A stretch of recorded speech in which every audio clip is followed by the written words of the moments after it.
नमस्कार दोस्तों उत्तर प्रदेश लोक सेवा आयोग ने बहुत अच्छी पहल की है और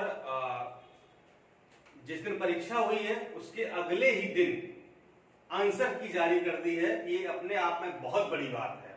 हम लोग के जब एग्जाम देते थे तो महीनों 2 महीनों इंतजार करना पड़ता था। कितनी अच्छी बात है कि जो भी शक थे, जो भी डाउट थे, शंकाएं थी, सबका समाधान हो गया है और अंतिम रूप से ऑफिशियल आंसर की लोक सेवा आयोग ने जारी कर दी है। ठीक है। और इस बार लोक सेवा आयोग ने अपने आंसर की में ना तो किसी प्रश्न को डिलीट किया है, ना ही किसी पर स्टार बनाया है और ना ही किसी के 2 आंसर दिए हैं, चाहे हम जीएस की बात करें चाहे हिंदी की बात करें। हालांकि कुछ लोगों का मानना है, मैंने पेपर देखा कि 3-4 प्रश्न जीएस में हटने लायक हैं या उनके 2 विकल्प सही हो सकते हैं। ठीक है, उनमें सबको नंबर मिलना चाहिए, जो भी है। और आयोग ने इसके लिए प्रतिवेदन भी मांगा है कि जिनको आपत्ति है या जिनको लगता है कि ये वाला विकल्प सही होना चाहिए, ये गलत है या 2 सही होने चाहिए, तो वो लोग प्रतिवेदन कर सकते हैं।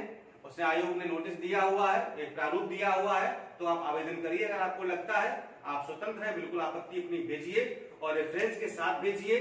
ठीक है। और अगर वो रेफरेंस आपका सही है, सही साबित होता है, तो जरूर आयोग उस पर एक्शन लेता है। ठीक है।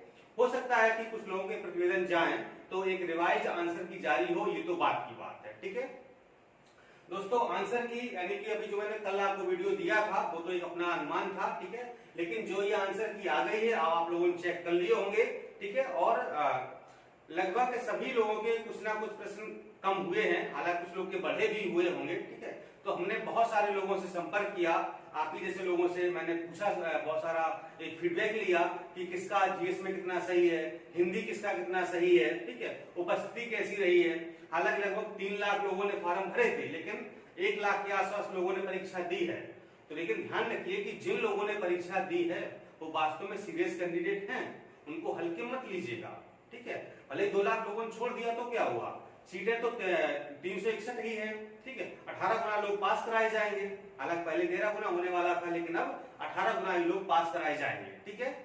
तो 361 सीटों पर लगभग 1 लाख लोग बैठे हैं और वो लोग ऐसे थे जो वास्तव में सीरियस कैंडिडेट हैं, जिन्होंने अटेम्प्ट किया है ना। तो मतलब कि आलतू फालतू लोग कम थे, जो सीरियस कैंडिडेट थे वो ज्यादा थे। तो इस आधार पर अगर देखा जाए तो जो फीडबैक आप लोगों से मिला है, काफी सीनियर हैं हमारे साथी लोग हैं, तो सबसे मैंने एक मतलब राय मशवरा लिया है और बैठ करके एक आकलन किया है। तो इस आकलन के आधार पर निष्कर्ष निकल करके ये आया है कि जो मेरिट या कट ऑफ 2017 में रही थी, उसी के आसपास इस वर्ष भी रहने की संभावना है। दोस्तों, ये जो मेरिट का अनुमान है, ये एक प्रेडिक्शन है, एजम्पशन है, जो बहुत सारे लोगों के फीडबैक के आधार पर निर्भर करता है। ये गलत भी हो सकता है, ये सही भी हो सकता है, दोनों बातें हैं। ठीक है। इसका मतलब आयोग से या किसी से कोई संबंध नहीं है और हम तो क्या, हो सकता है ये गलती हो जाए या सही भी हो जाए, दोनों बातें हो सकती हैं। ठीक है। बस ये अनुमान है, एक अपना प्रेडिक्शन है, एजम्पशन लगा सकते हैं। जो आप लोगों ने फीडबैक दिया है, आपने नंबर बताए हैं कि जीएस में इतना है, हिंदी में इतना है। ठीक है। तो इसके आधार पर हमने देखा है कि जो जनरल की और ओबीसी की मेरिट है, ठीक है, ये लगभग 122 से 125 के आसपास जाने की संभावना है। ठीक है। ये मेरा मतलब कि एक मतलब अनुमान है, लगा सकते हैं कि 122 से 125 के बीच में रह सकती है। ठीक है। हो सकता है 120 भी आ जाए, जैसा मैंने कल बताया था। ठीक है। लेकिन मतलब जो सही थोड़ा सा अनुमान लगा पा रहे हैं, तो वो 122 या 125 के बीच में रह सकती है। ठीक है। 120 से 125 के बीच में भी हो सकती है, मे बी। इसके बाद जो शेड्यूल कास्ट यानी कि अनुसूचित जाति और फीमेल की जो मेरिट होती है, वो लगभग समान होती है, 1-2 नंबर का अंतर होता है। तो ये मेरिट लगभग 113 से 115 के बीच जा सकती है। ठीक है। और जो अनुसूचित जाति यानी कि एसटी मेरिट बनती है, वो 100 से 105 के बीच में हो सकती है। ठीक है। तो ये एक मतलब कि कॉमन जो मेन कैटेगरी है उनका एक अनुमान है। बाकी फ्रीडम फाइटर हैं, दिव्यांग हैं, हैंडीकैप्ड हैं। ठीक है। और जो और भी कई सारी कैटेगरी होती हैं, तो मतलब उनका भी, अब चूंकि 1-2 पोस्टें होती हैं, तो उनका सही अनुमान लगाना थोड़ा मुश्किल होता है। ठीक है। और एआरओ की मेरिट तो बहुत ही कम जाती है। अब चूंकि एआरओ के लिए आपके पास ओ लेवल होना चाहिए, और ओ लेवल कब का होना चाहिए, जब भी 2016 का फॉर्म आया था, यानी फॉर्म भरने की अंतिम तिथि से पहले तक, यानी कि अंतिम तिथि तक आपका ओ लेवल का रिजल्ट आ गया हो, तो वो आपका ओ लेवल मान होगा। अभी अगर आपने बीच में किया है तो मान्य नहीं होगा।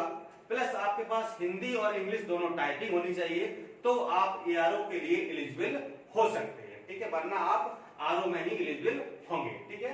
तो ये हमारी है मेरिट संभावित है, ठीक है, इस प्रकार से हो सकती है। अब देखिए कितना आयोग रिजल्ट जारी करता है तो कितनी मेरिट आती है, ठीक है।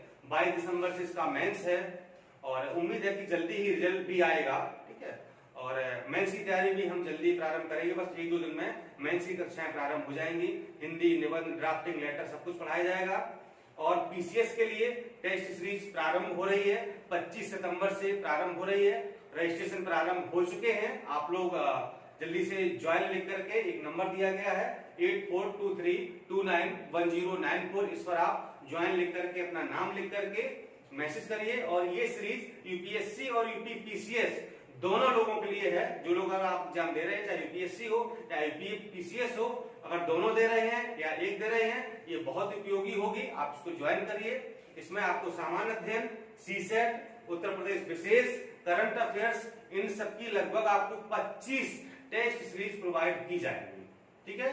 रजिस्ट्रेशन आपको कराना होगा, जिस तरह से आप कराते आए हैं उसी तरह वही प्रक्रिया होगी, ठीक है। नंबर यहाँ पर मैं लिख दे रहा हूं 8423291094, ठीक है। 8423291094 इस नंबर पर आपको ज्वाइन लिख करके व्हाट्सएप करना है, अपना नाम लिख देना है और जिस परीक्षा के लिए यूपीएससी या यूपीपीएसएस ये भी लिख देना है, तो आपको उसी ग्रुप में ऐड कर दिया जाएगा, ठीक है दोस्तों। तो ये एक अनुमान था मेरिट का।